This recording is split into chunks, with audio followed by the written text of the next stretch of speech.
की जी संविधानाची प्रतिज्ञा तुम्ही म्हटली, तर हा संविधान दिन का साजरा केला हे आपण लक्षात घ्या.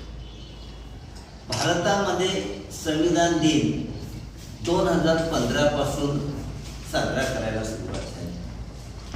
कारण 2015 मध्ये केंद्र सरकारचं सामाजिक न्याय आणि सक्षमीकरण मंत्रालय जे आहे, या मंत्रालयाने भारतीय घटनेचे शिल्पकार डॉक्टर बाबासाहेब आंबेडकर यांच्या 125व्या जयंतीनिमित्त त्यांच्या कार्याला सलाम करण्यासाठी किंवा त्यांच्या कार्याची आठवण करण्यासाठी संविधान दिन जो आहे तो संविधान दिन साजरा केला जातो. आणि 2015 पासून सातत्याने हा दिवस दरवर्षी प्रत्येक शाळेमध्ये, सरकारी कार्यालयामध्ये किंवा भारतभर साजरा केला जातो. आता संविधान दिन का साजरा केला जातो, तर पहिली गोष्ट ही लक्षात घेतली पाहिजे की भारताची राज्यघटना हा भारताचा सर्वोच्च कायदा आहे. या देशामध्ये जर सर्वात श्रेष्ठ कायदा कोणता असेल तर तो घटना आहे. संसदेद्वारे केले जाणारे जे कायदे आहेत ते घटनेपेक्षा श्रेष्ठ नाही. सर्वात श्रेष्ठ कायदा जो आहे तो सर्वात श्रेष्ठ कायदा घटना आहे. आणि केव्हा तयार झाली तर 1946 ते 1949 हा जो साधारणतः 3 वर्षाचा कालखंड आहे. या 3 वर्षाच्या कालखंडामध्ये भारताची घटना तयार झाली. भारताची घटना ही जरी या 3 वर्षाच्या कालखंडामध्ये झालेली असली तरी या देशाच्या घटना समितीमध्ये जे लोक होते त्यांनी या देशाला स्वातंत्र्य मिळवून देण्यासाठी प्रदीर्घ काळ संघर्ष केलेला दिसतो. म्हणजे साधारणतः 1857च्या बंडापासून तर थेट 15 ऑगस्ट 1947 पर्यंत या देशाला स्वातंत्र्य मिळावं म्हणून असंख्य लोकांनी बलिदान दिलंय. कोणी आंदोलन केले, कोणी जेलमध्ये गेलेलं आहे, काहींनी विदेशात राहून प्रयत्न केलेले आहे. आणि या सर्व लोकांनी या देशाला स्वातंत्र्य मिळवून देत असताना भविष्यामधला भारत कसा राहील याचं प्रत्येकाने स्वप्न पाहिलं. मग गांधी असतील, नेहरू असतील किंवा भगतसिंग असतील किंवा स्वातंत्र्यवीर सावरकर असतील, या सर्व लोकांचं हा देश पारतंत्र्यामध्ये असताना भविष्यातला भारत कसा राहील याबद्दल प्रत्येकाने काही ना काही कल्पना मांडलेल्या आहे. आणि भारतीय राज्यघटना तयार करताना यांच्यामध्ये काम करणाऱ्या असंख्य लोकांना घटना समितीमध्ये स्थान मिळालेलं दिसतं. तुम्ही घटना समितीची जर यादी वाचली, घटना समितीमध्ये जे 289 सदस्य आहेत यांची जर यादी वाचली तर तुम्हाला दिसून येईल यापैकी बहुसंख्य सदस्य हे स्वातंत्र्य आंदोलनामध्ये कार्यरत होते. अनेकांना शिक्षा झालेल्या आहे, अनेकांनी ब्रिटिशांची वाटाघाटी करण्यामध्ये सहभाग घेतलेला आहे. अशा लोकांनी या देशाची घटना तयार केली. म्हणजे घटना समितीमध्ये जे लोक होते ते साधे सुधे नव्हते, त्यांनी समाजाची बांधिलकी असलेले लोक होते. कारण त्यांना समाजाची बांधिलकी होती म्हणून 1922 साली गांधीजींनी मत व्यक्त केलं होतं की या देशाचं भवितव्य जर घडवायचं असेल तर ते भवितव्य फक्त भारतीयच घडवू शकतात. या देशाचं भवितव्य एखादी युरोपियन देश किंवा ब्रिटिश लोक घडवू शकत नाही. कारण या देशाच्या भविष्य इथल्या मातीमध्ये जन्माला आलेले आहेत, त्याच लोकांच्या हातामध्ये या देशाचं खरं भवितव्य आहे. म्हणून या देशाला कसा आकार द्यायचा, या देशामध्ये कोणत्या प्रकारचं सरकार असलं पाहिजे, कोणत्या प्रकारची व्यवस्था असली पाहिजे याचा निर्णय करण्याचा अधिकार या देशातल्या लोकांना दिला गेला पाहिजे. 7 समुद्रापार असलेल्या लोकांना या देशाचं भवितव्य ठरवण्याचा अधिकार असता कामा नये. कारण या देशावर हजारो वर्ष परकीय लोकांचं राज्य होतं, 150 वर्ष इंग्रजांचं राज्य होतं, 1500 वर्ष इस्लामिक राजवटीचं राज्य होतं. त्याच्या आधी कुशाण अशा अनेक राजवटींचं राज्य होतं. म्हणजे भारतामध्ये अनेक काळ भारतीय लोकांना आपलं स्वतःचं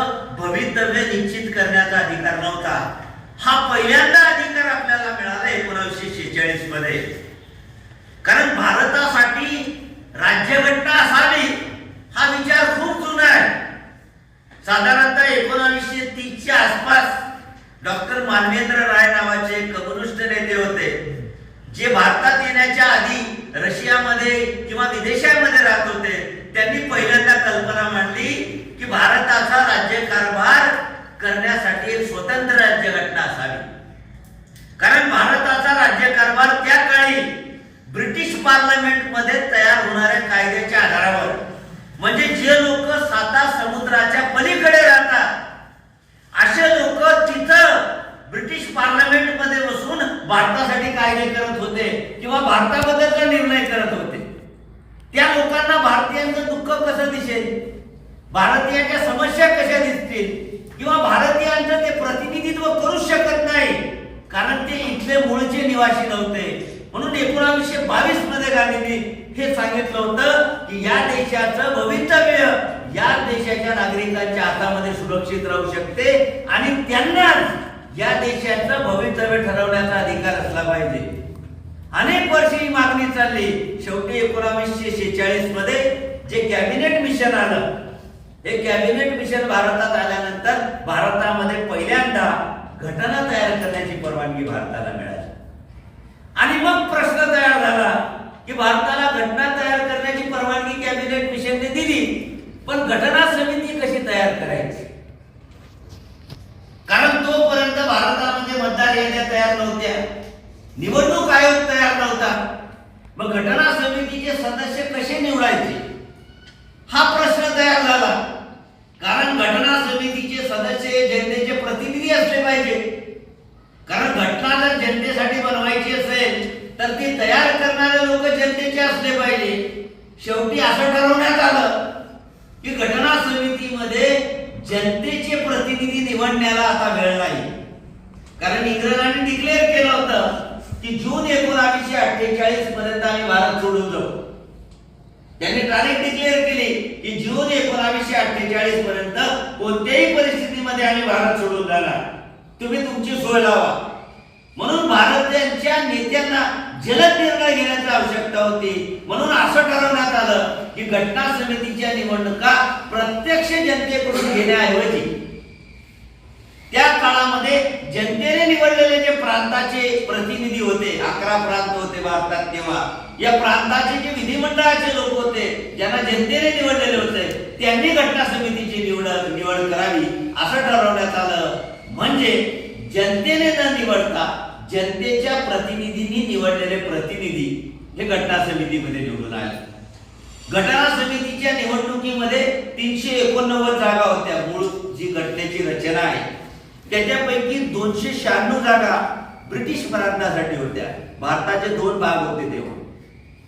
एक ब्रिटिश प्रांत म्हणजे ज्याच्यावर ब्रिटिशांचा 100% कंट्रोल होता, आणि दुसरा भाग होता प्रिन्सली इंडिया, म्हणजे जिथं ब्रिटिशांचा पूर्ण कंट्रोल नव्हता तर इथल्या संस्थानिकांचा कंट्रोल होता. काही प्रमाणात इंग्रजांकडे सत्ता होती, कारण स्वातंत्र्यापूर्वी भारतामध्ये जवळपास 600 संस्थान होते.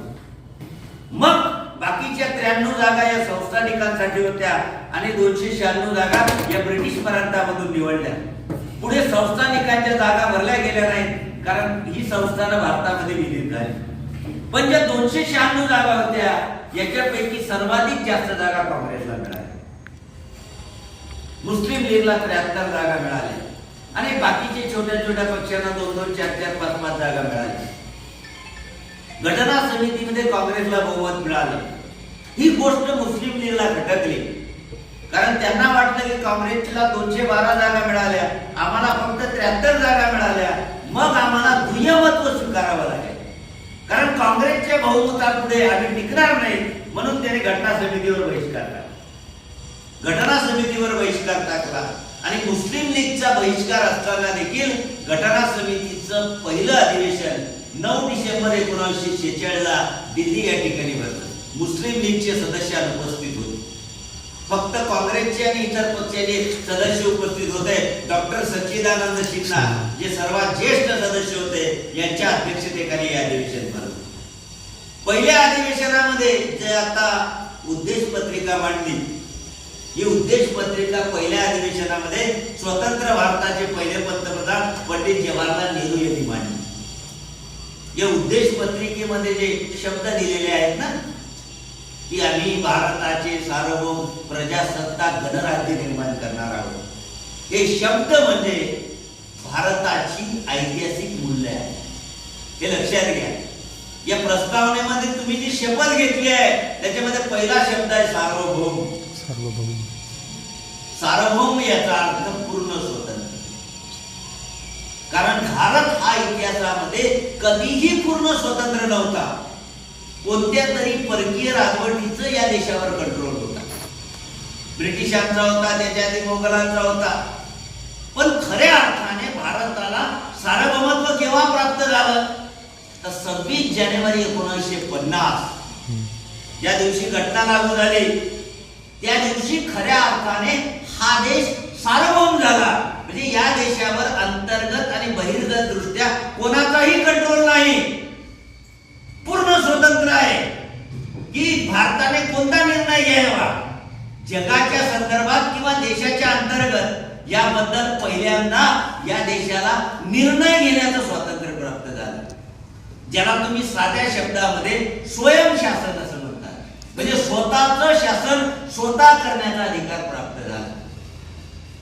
दुसरा शब्द जो या घटनेचा मूळ आधारस्तंभ आहे प्रजासत्ताक. काय होतो याचा अर्थ? प्रजासत्ताक. भारत हा देश प्रजासत्ताक बनला म्हणजे या देशाची सत्ता प्रजेच्या हातामध्ये आहे. घटनेमध्ये पहिला शब्द आहे we the people of India.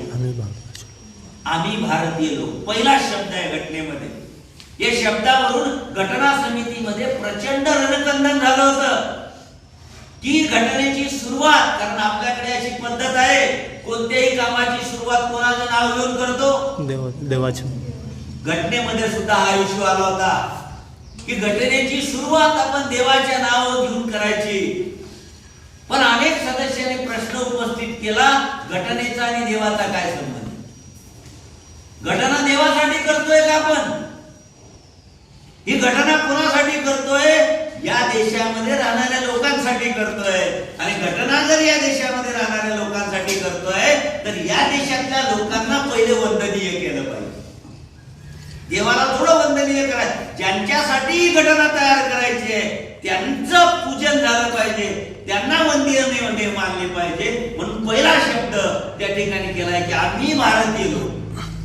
याचा अर्थ आम्ही भारताचे लोक ही घटना तयार करतोय. कोणी राज्यकर्ता, कोणी समिती नाही करत. या देशामध्ये राहणारे माणसं या देशाची घटना तयार करताय आणि ती या देशाच्या भवितव्यासाठी करताय. मतदान झालं त्याच्यावर असं सहजासहजी मंजूर नाही झालं. सभागृहामध्ये प्रचंड वादविवाद झाल्या, चर्चा झाल्या, मतदान झालं आणि या देशामध्ये या शब्दामध्ये प्रजासत्ताक. आम्ही भारतीय लोक याचा अर्थ या भारताचे मालक कोण आहोत तर आपण. या देशामधली प्रजा आहे. प्रजासत्ताक म्हणजे काय की ज्या देशाची सत्ता प्रजेच्या हातामध्ये असते. प्रजाप्रतिनिधी निवडून देतं. पंतप्रधान कोण बनवतं? मुख्यमंत्री कोण बनवतं? आपण बनवतो. म्हणजे मालक आपण आहोत. नरेंद्र मोदी म्हणतात की मी प्रधान सेवक आहे.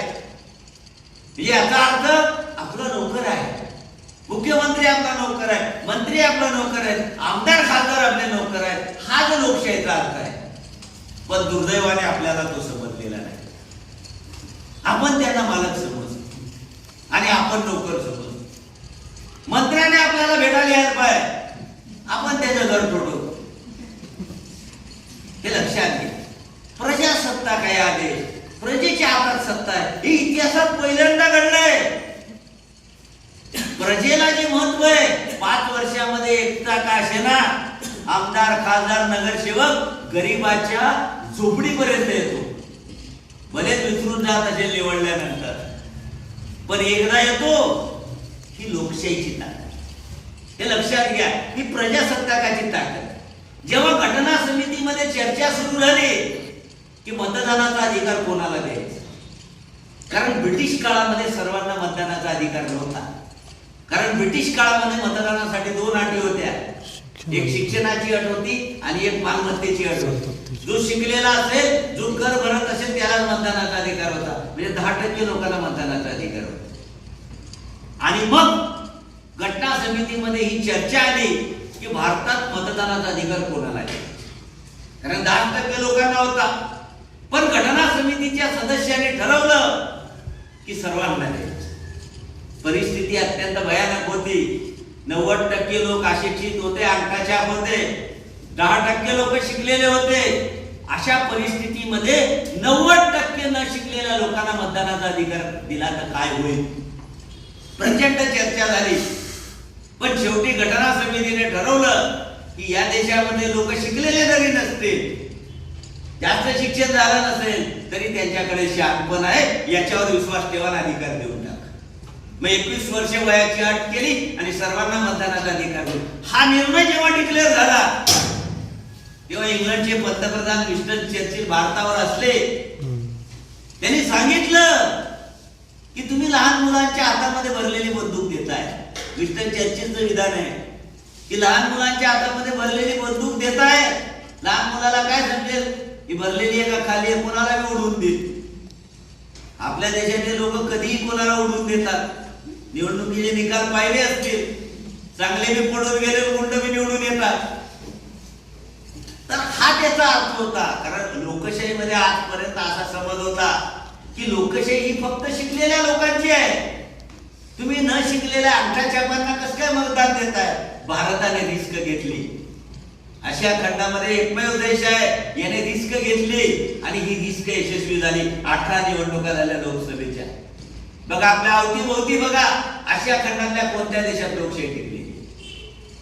एकाही देशाचं नाव सांगा की ज्या देशामध्ये 70 वर्ष लोकशाही टिकली. जपानमध्ये सुद्धा नाही, ज्याला प्रगत म्हणताना तुम्ही, त्या कोरियामध्ये सुद्धा टिकलेली नाही. भारत हा एकमेव अपवाद असलेला आशिया खंडामधला देश आहे की ज्याने सलग 75 वर्ष या देशाची लोकशाही टिकली. काही वेळेस गालबोट लागलेला आहे आणीबाणीच्या काळामध्ये, पण लोकशाही नष्ट झाली नाही.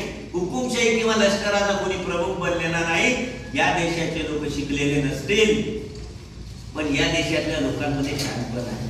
कोणाला निवडून द्यायचं, कोणाला पडायचं, कोणाचं सरकार आणायचं, या देशातल्या लोकांना त्यांची जाणीव आहे.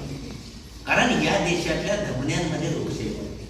आणि हे सर्व घडून आणण्याचं श्रेय घटनाकारांना जात आहे. कारण या देशाचे जे घटनाकार होते साधे सुधे माणसं नव्हते. भारतीय राज्यघटनेचे शिल्पकार जे डॉक्टर बाबासाहेब आंबेडकरांना आपण मानतो ते तर एकटे निवडलेले होते. त्यांच्या एका पक्षाचा माणूस एक सुद्धा प्रतिनिधी नव्हता त्यांच्या पक्षाचा. आणि तीही कुठून निवडून आले होते, बंगालमधून. जो बंगाल पाकिस्तानमध्ये गेला त्यांचं सदस्यत्व सुद्धा कॅन्सल झालं. एकच माणूस होता त्यांच्या पक्षाचा, ते ज्या जागेवरून निवडून आले ती भूमी पाकिस्तानमध्ये चालली गेली, त्याची मेंबरशिप सुद्धा कॅन्सल झाली होती. तरी देखील त्यांना मसुदा समितीचे अध्यक्ष बनवण्यात आलं. भारताचं पहिले कायदेमंत्री बनलं. वास्तविक घटना परिषदेमध्ये 95% बहुमत काँग्रेसचे होते. तरी देखील काँग्रेसने गैर काँग्रेसी असलेला किंवा काँग्रेसवर सर्वात जास्त टीका करणारा माणसाला मसुदा समितीचं अध्यक्षपद दिलं. ही जी जाण आहे, घटनेबद्दलची जी जाण आहे की हा माणूस काम करू शकतो, ही काँग्रेसच्या लोकांना सुद्धा जाण आहे. आणि हीच या देशाच्या राजकारणाची ताकद. दुर्दैवाने असे प्रकार आता राजकारणामध्ये पाहायला मिळत नाही. सत्ताधाऱ्यांनी विरोधकांचा आदर करणं ही लोकशाहीची खूण आहे. कारण लोकशाहीमध्ये सत्ताधारी जेवढा महत्वाचा असतो तेवढा विरोधक सुद्धा महत्वाचा असतो. दुर्दैवाने गेल्या 10-15 वर्षामध्ये भारतामध्ये हे चित्र दिसत नाही. कारण या देशाच्या घटनेने अनेक मौल्यवान मूल्य जे आहेत ती तुम्हाला दिली. डॉक्टर बाबासाहेब आंबेडकर यांनी शेवटचं जे भाषण दिलंय 25 नोव्हेंबर 1949 ला एक ऐतिहासिक भाषण दिलंय. ज्या दिवशी घटना स्वीकृत करण्यात आली त्याच्या एक दिवस आधी संविधान सभेमध्ये जे भाषण दिलंय त्या भाषणामध्ये त्यांनी सांगितलं की भारताच्या स्वातंत्र्याला विश्वासघाताचं ज्ञान आहे. त्यांनी भाषणामध्ये म्हटलंय की भारताचं जे स्वातंत्र्य आहे या स्वातंत्र्याला आजपर्यंत विश्वासघाताचं ग्रहण आहे. 8व्या शतकामध्ये जेव्हा मोहम्मद बिन कासिम यांनी सिंध प्रांतावर हल्ला केला, दाहिर नावाचा राजा होता सिंध प्रांताचा, त्याच्या सेनापतीने पैसे खाऊन दाहिरचा पराभव करून आणला. सिंधवर पहिलं मोगल आक्रमण झालं. दिल्लीचा बादशाह होता पृथ्वीराज चव्हाण, त्याचा सक्का मामा जयचंद राठोड, त्याची मुलगी त्याने केली होती. त्याने मोहम्मद घोरीला भारतात बोलवलं होतं. म्हणून भारताचा इतिहास हा विश्वासघाताने भरलेला आहे. आणि अशा विश्वासघाताने भरलेल्या इतिहासामधून आपल्याला असंख्य वर्षे ट्रगल करून हे स्वातंत्र्य मिळालं आहे. आणि आज आपण अत्यंत विसंगतीपूर्ण परिस्थितीमध्ये जातो आहे. कारण या देशाच्या घटनेने, ही देशाची जी घटना आहे, आज राजकीय समानता स्वीकारली आहे. त्यांचं वाक्य आहे की आपण एक व्यक्ती एक मत, ही राजकीय समानता स्वीकारली, पण या देशाची सामाजिक आर्थिक परिस्थितीमध्ये एक व्यक्ती एक मूल्य अस्तित्वात नाही. म्हणजे राजकीय क्षेत्रामध्ये आज आपण समानता आणली कागदावर, सर्वांना मतदानाचा अधिकार देऊन टाकला, सर्वांना कायद्यासमोर समान मानलं, पण सामाजिक आर्थिक क्षेत्रामध्ये आजही विषमता आहे. आणि अशा परिस्थितीमध्ये जर या देशाची लोकशाही टिकवायची असेल तर या देशामधली सामाजिक आर्थिक क्षेत्रामध्ये विषमता नष्ट करावी लागेल, अन्यथा लोकशाहीचं मंदिर नष्ट व्हायला वेळ लागला. हा धोक्याचा इशारा त्यांनी घटना ज्या दिवशी स्वीकृत झाली त्या दिवशी दिला होता. आणि आज जर तुम्ही निवडणुका पाहिल्या तर तुमच्या लक्षामध्ये येईल की आजकाल आपल्या प्रश्नावर चर्चा होण्याऐवजी दुसऱ्याच प्रश्नावर निवडणुकीमध्ये चर्चा होते. कारण आजही सामाजिक आर्थिक क्षेत्रामध्ये समता आपण आणू शकतो. म्हणून त्यांनी सामाजिक लोकशाहीची कल्पना मांडली होती. सामाजिक लोकशाही म्हणजे काय? स्वातंत्र्य, समता आणि न्याय या त्रिसूत्रीवर आधारलेली जी लोकशाही आहे, त्या त्रिसूत्रीवर आधारलेल्या लोकशाहीची त्यांनी कल्पना मांडली होती. म्हणून भारताचं जे संविधान आहे ते नुसतं संविधान नाही, तर तो ऐतिहासिक दस्तऐवज आहे. कारण या देशाची पुनर्रचना करण्याचं ध्येय लक्षात घेऊन तिची आखणी केली. भारतीय संविधान नुसता सत्ता बदल नाही की ब्रिटिशांच्या हातात सत्ता होती ती भारतीयांच्या हातामध्ये द्यायची, एवढा पुरतं संविधानाचं व्हॅल्यू नाही.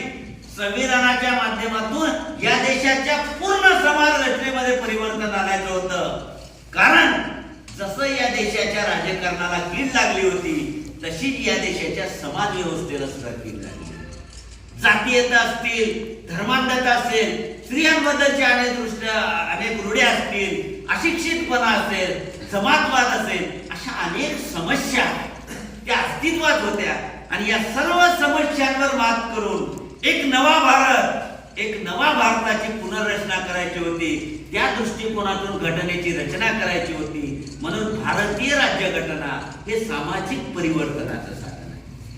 त्याच्यासाठी भारताच्या राज्यघटनेमध्ये मूलभूत हक्क दिले आहेत. 12 ते 35 कलमामध्ये मूलभूत हक्क. अमेरिकेची जी राज्यघटना आहे त्या राज्यघटनेच्या जाहीरनाम्यामध्ये असं म्हटलेलं आहे की विधात्याने माणसाला जन्माच्या येण्यासोबत काही अधिकार बहाल केले. म्हणजे आपण ज्या दिवशी जन्माला येतो तर जन्माला येताना अनेक अधिकार सोबत घेऊन येतो, अशी कल्पना आहे तिथे. की मनुष्य ज्या दिवशी मनुष्य म्हणून जन्माला येतो तो आपल्या सोबत अनेक अधिकार घेऊन येतो. म्हणून त्याच्या अधिकारावर गदा आणण्याचा अधिकार समाजाला किंवा राज्याला नाही. कारण स्वातंत्र्याचे खरे शत्रू दोन असतात. पहिला शत्रू असतो राज्य, जो आपल्या स्वातंत्र्यावर बंधन आणतो, आणि दुसरा शत्रू असतो समाज. म्हणून मानवी स्वातंत्र्याचं रक्षण करायचं असेल तर राज्य आणि समाज दोघांवर बंधने आणावी लागतील. आणि ही बंधनं आणण्यासाठी मूलभूत अधिकार घटनेने दिले. नुसते अधिकार दिलेले नाहीत, हे लक्षात घ्या. भारतीय राज्यघटनेमध्ये जे मूलभूत अधिकार दिलेले आहेत, या सर्व अधिकारांना कायद्याचं कवच दिलंय. घटनेच्या 32व्या कलमानुसार जर तुमच्या अधिकारावर कुणीही अतिक्रमण केलं, कुणी म्हणजे बापाने, आईने जरी कुणीही अतिक्रमण केलं, नातेवाईकाने, आईवडिलांनी, मित्राने, सवंगडीने, समाजाने, शासनाने कुणीही आक्रमण केलं तर तुम्हाला सर्वोच्च आणि उच्च न्यायालयामध्ये धाव घेता येते आणि तुमच्या स्वातंत्र्याच्या रक्षणासाठी सर्वोच्च आणि उच्च न्यायालयाला 5 प्रकारचे आदेश करतात. तर ही तरतूद केलेली आहे. कारण नुसतं स्वातंत्र्य देऊन उपयोग नसतो, ते स्वातंत्र्य उपभोगता येईल अशी परिस्थिती निर्माण करणं गरजेचं असतं. कारण आजही आपल्याला अनेक स्वातंत्र्य आहे, त्याच्यापैकी किती स्वातंत्र्याचा आपण लाभ घेतो. म्हणून प्रत्येक स्वातंत्र्याला एक कायद्याचं कवच दिले आणि या कवचाचा उपयोग करून आज अनेक समाज स्वतंत्र झाले. उदाहरणार्थ अस्पृश्यता निवारण 17व्या कलमानुसार अस्पृश्यतेवर बंदी आली म्हणून भारतात अस्पृश्यता संपली. स्त्रियांबद्दलच्या अनेक प्रथा असतील, सती प्रथा, जरट विवाह, केशव विवाह, बालविवाह, या अनेक प्रथा आहेत ज्या 23व्या आणि 24व्या कलमामध्ये वर्णन केलेले आहे. धार्मिक स्वातंत्र्य, शैक्षणिक स्वातंत्र्य आणि या देशाची घटना फक्त बहुसंख्याकांचा विचार करते असं नाही, तर तिने अल्पसंख्याकांचा देखील सखोल विचार केलेला आहे.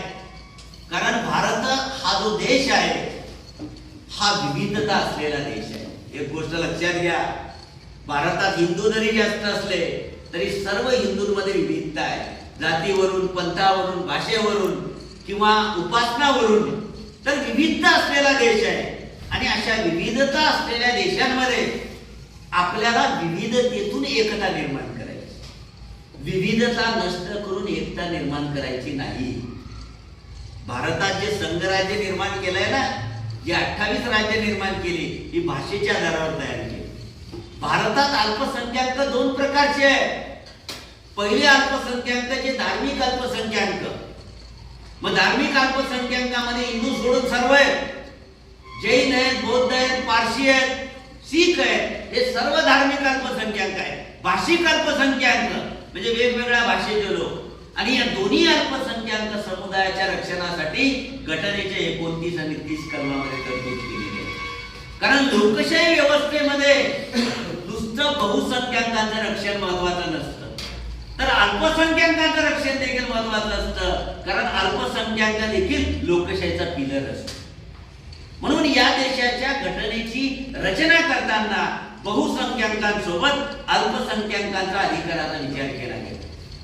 त्यानंतर या देशाची घटना तयार करताना या देशामधला जो वंचित वर्ग आहे, कारण भारतीय समाज व्यवस्थेची जर तुम्ही रचना पाहिली तर भारतीय समाज व्यवस्थेमध्ये काही घटक विकासापासून, प्रगतीपासून कोसो दूर आहे. मग हे जे वंचित घटक आहेत, हे वंचित घटक ऑटोमॅटिक पुढे येतील का? आता उदाहरणार्थ महिला आहे, या पुरुषांची निवडणुकीमध्ये टफ फाईट देऊ शकतील का? जर निवडणुकीमध्ये स्त्री आणि पुरुष यांच्यामध्ये निवडणूक लागली तर पुरुषांनी इतक्या 50% महिला जिंकून येतील का? अमेरिकेत सुद्धा शक्य नाही, भारतात तर फार लांबची गोष्ट आहे. संसदेमध्ये स्त्रियांचं प्रतिनिधित्व फक्त 9% आहे. आता निवडणूक झाली ना महाराष्ट्राची, किती स्त्रिया निवडून आल्या? किती स्त्रिया आमदार झाले महाराष्ट्रामध्ये? आता कालच निकाल लागला. मागच्या निवडणुकीत 24 होत्या, या निवडणुकीत 21 झाल्या. लाडकी बहीणची इतका गवगवा चालू आहे ना, या लाडक्या बहिणी गेल्या कुठे? का 1500 घेऊन चूप झाल्या? महाराष्ट्राच्या लोकसंख्येमध्ये 4.25 कोटी महिलांची संख्या आहे. 49% काहीतरी पॉइंट्स आहेत, थोड्या कमी आहेत महिला पुरुषांपेक्षा. किती महिला निवडून यायला पाहिजे? 140. तुमची लोकसंख्या जेवढी आहे ना, त्याचा हिशोब केला तर महाराष्ट्राच्या विधानसभेमध्ये 140 महिला आमदार पाहिजे. किती महिला आहेत? 21 आमदार आहेत. 8-9% महिला सुद्धा प्रतिनिधी नाही. राजकारणामध्ये, समाजकारणामध्ये, सर्व क्षेत्रामध्ये ही परिस्थिती आहे. नोकरीमध्ये आहे. महिला आहेत, ओबीसी आहेत, एससी आहेत, एसटी आहेत, हे सर्व वंचित घटक आहेत. हे ऑटोमॅटिक पुढे येतील का? यांच्यासाठी कायदे केले म्हणजे पुढे येतील का?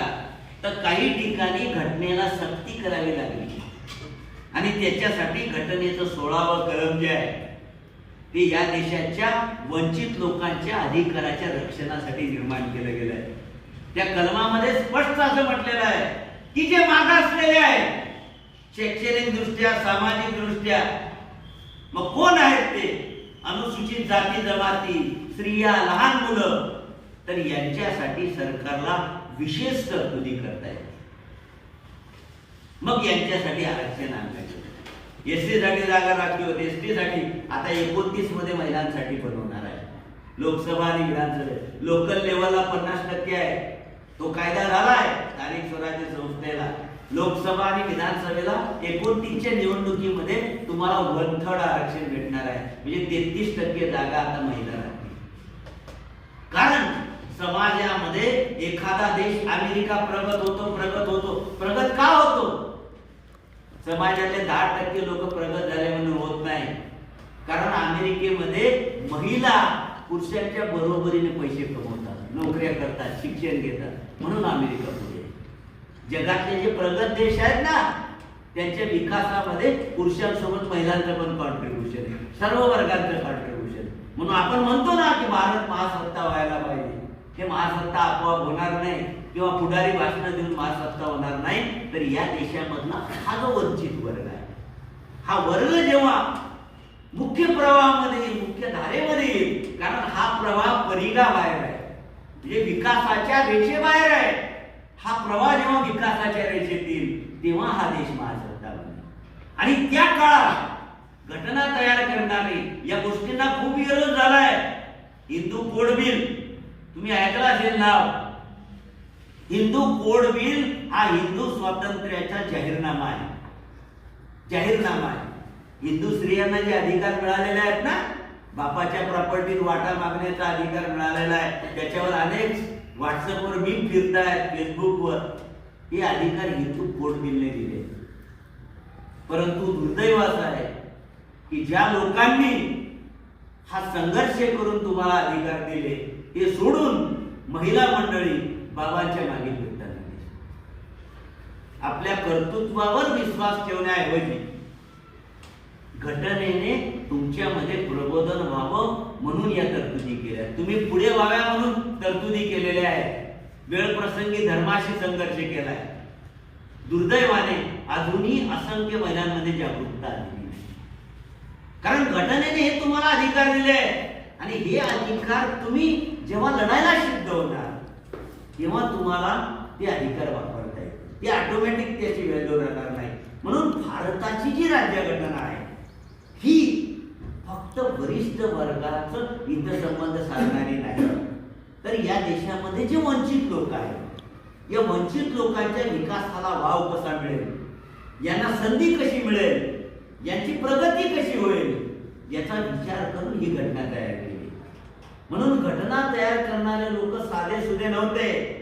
त्यांनी या देशाच्या मातीशी ते जुळलेले होते. या देशाच्या छोट्या मोठ्या समस्या त्यांना माहिती होत्या आणि हा देश कसा उभा करायचा याच्याबद्दलचं अत्यंत सूक्ष्म ज्ञान होतं. मग घटना समितीच्या लोकांकडच्या डिग्र्या तुम्ही पहा, तत्कालीन काळामध्ये डिग्र्या तुम्ही पहा आणि एक एक गोष्ट जी घेतलेली आहे.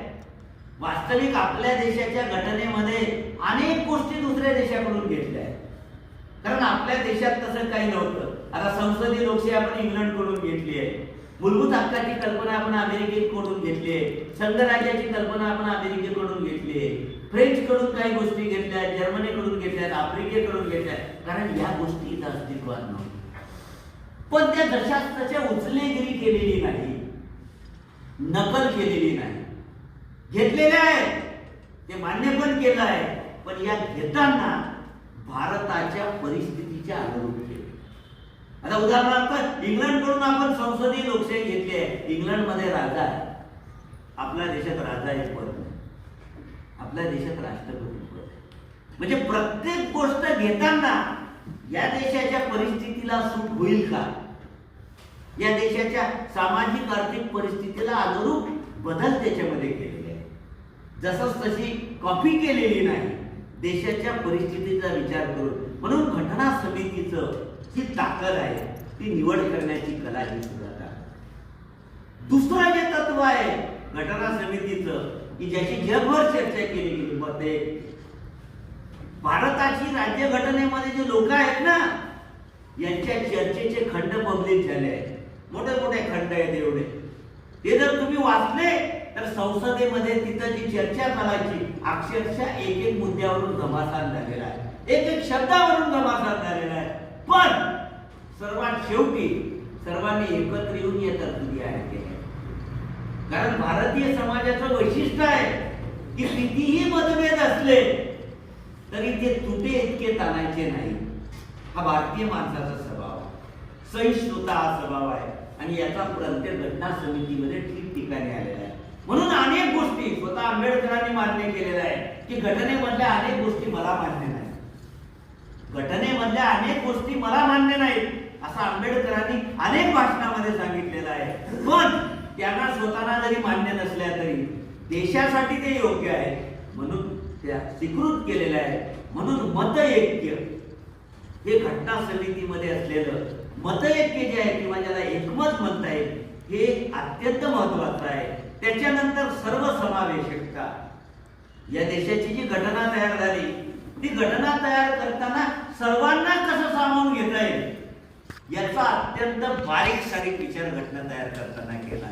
म्हणजे कोणत्याही वर्गावर अन्याय होणार नाही, सर्व वर्गांना कसं सामावून घेता येईल. अल्पसंख्याक असतील, बहुसंख्याक असतील, कनिष्ठ असतील, वरिष्ठ असतील, महिला असतील, पुरुष असतील, वेगवेगळ्या लिंगाचे असतील, पंथाचे असतील, या सर्वांना सामावून हा देश कसा उभा करता येईल. म्हणून घटनेमध्ये अनेक गोष्टी आपल्याला परस्पर विसंगत वाटतात.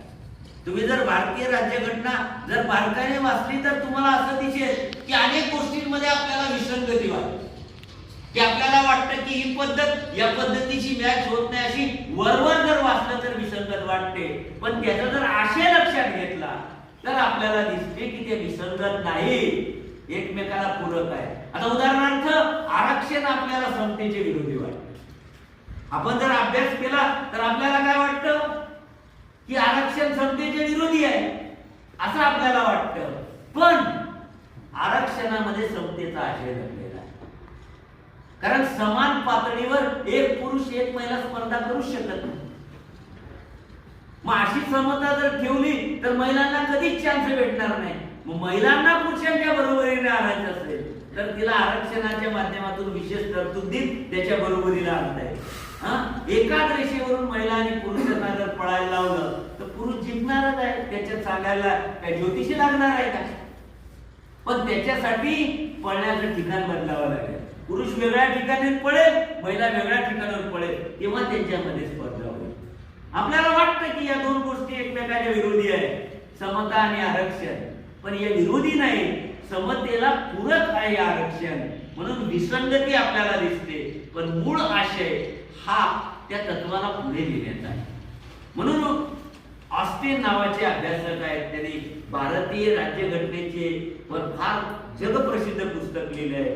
त्यांनी असं म्हटलेलं आहे की भारतीय राज्यघटनेने जगाला जर काय दिलं असेल तर मतऐक्यता आणि सर्वसमावेशकता हे तत्व दिले. वास्तविक घटनेमध्ये अनेक उणिवा आहेत, अनेक दोष आहेत, किंवा काही काही लोकांनी अशी पण टीका केली आहे की भारतीय राज्यघटना 1935चा कायदा चोरून बनवलेली आहे, अशा टीका पण झालेल्या आहेत. या सर्व गोष्टी जरी मान्य असल्या तरी या देशाची जी घटना आहे ती शेवटी या देशाच्या परिस्थितीचा विचार करून बनवलेली आहे. म्हणून काही दोष राहून गेले, काही उणिवा राहून गेलेल्या आहेत. पण भविष्यामधला भारतामध्ये लोकशाही निर्माण करण्यासाठी या गोष्टी आवश्यक होत्या.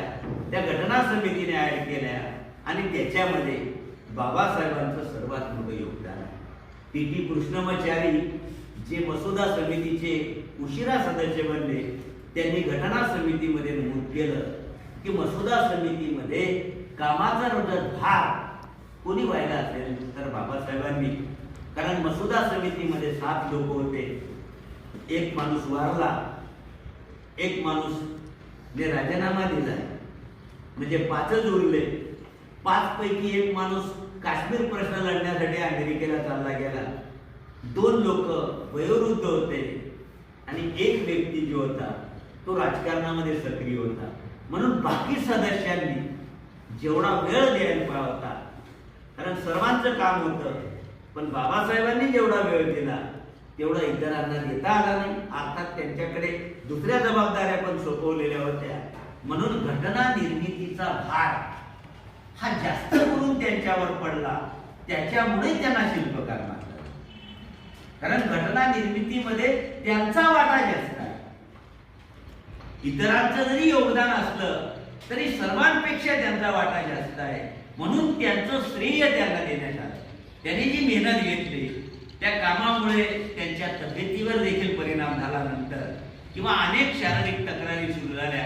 कारण त्यांच्या समोर एकच ध्येय होतं की या घटनेच्या माध्यमातून जी या देशामध्ये शोषित लोक आहेत त्यांना न्याय देत आहे.